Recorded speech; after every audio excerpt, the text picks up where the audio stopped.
Hi, friends. I think it's so amazing how God ordains our steps and our purpose in our life. And we don't even realize, like, say, for example, like before I came to Christ 7 years ago, I didn't even realize I was aligning to my purpose in life. Like, you don't realize how everything works. Like, for example, like when I started doing my Bible study 6, 7 years ago, I was studying it because it was given to me. I was going through a hard time. Someone gave it to me.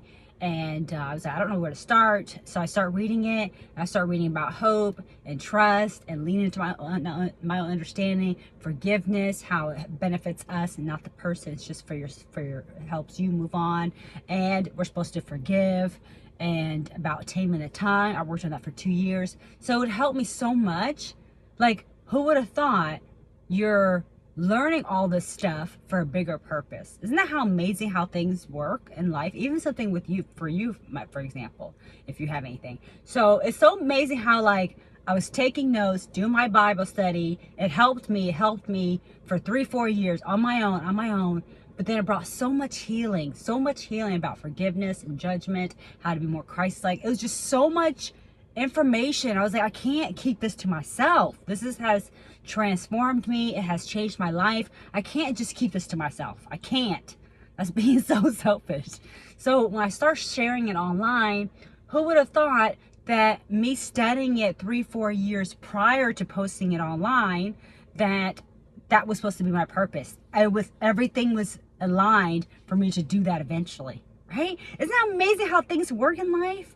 Like, you go there, you're thinking it's just for you, and you're studying it for you because it brings you healing for 3, 4 years. Then you start doing it online, and then you're doing a blog, and then you're doing all this. It's like, what? How did this get here? How did we get here? It's so amazing.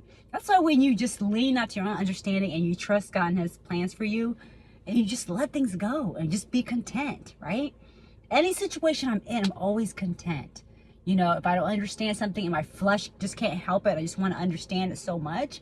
I'm just like, Lord, please help me just, I do trust you, and help me just lean to my own understanding. Help me just let it go. Help my flesh let it go. Take over my mind and my soul, and don't let me overthink it. Just give me peace. I always ask for inner peace. I do have inner peace, but I always ask for it just so I can consistently get it, which I know He'll give it to me regardless, but I'm like, thank you for giving me peace. Thank you for protecting me, guiding me. Always thankful. But even in the scripture says, I knew you before you were born, right? He ordained our plan, or the plans that we have for our life, and He knows our steps before we do it. And it's so amazing.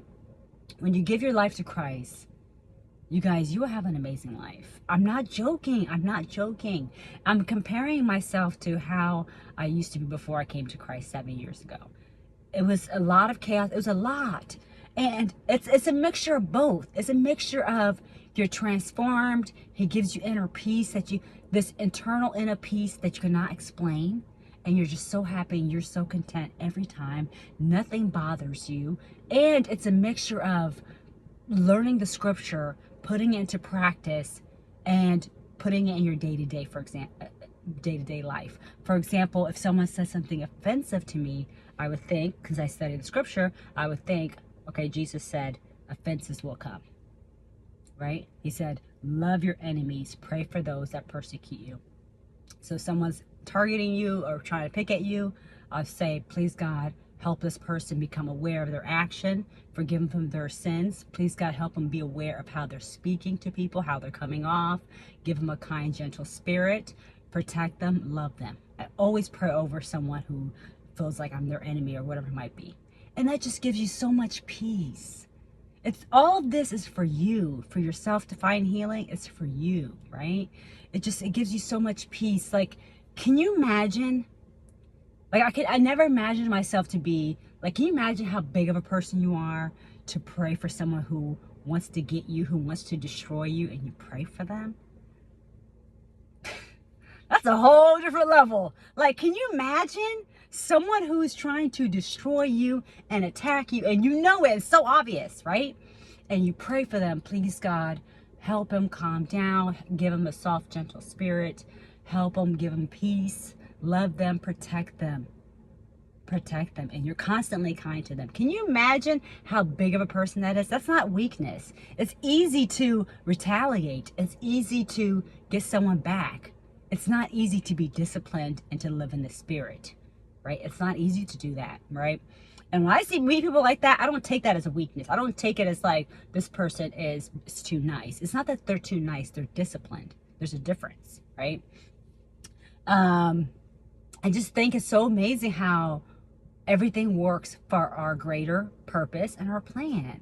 And if we knew ahead of time what our future was, we would not take the steps to prepare for it, right? If I knew I was going to do Bible study, if I knew I was going to do online Bible study 7 years ago before I started, I wouldn't have taken it seriously. I wouldn't know anything. I wouldn't know how much has changed me. I wouldn't know how it transformed. I wouldn't have no example. I would just be like, I'm not, because you wouldn't be prepared for it. You wouldn't be ready for it yet, right? But since I studied it 3-4 years prior to going live, so now it's been a total of 7 years that I'm prepared for. I see the change that it's made. I see the change that it's made of putting it in my day-to-day life and putting it into practice, right? That's when you know you are definitely living more Christ-like and in the spirit, when you put it into practice.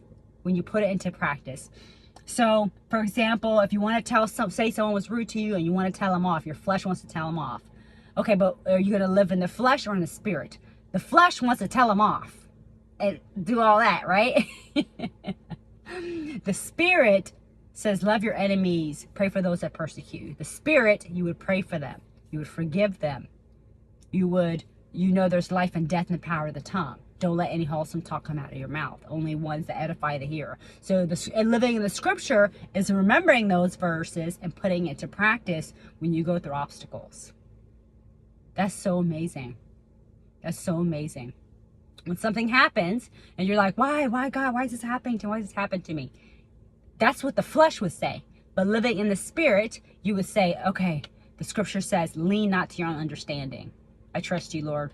All right. I trust you, Lord. I know if you making me go through this obstacle, I can handle it. So just help me understand what you want me to learn from this. Help me to learn what you want me to learn from this.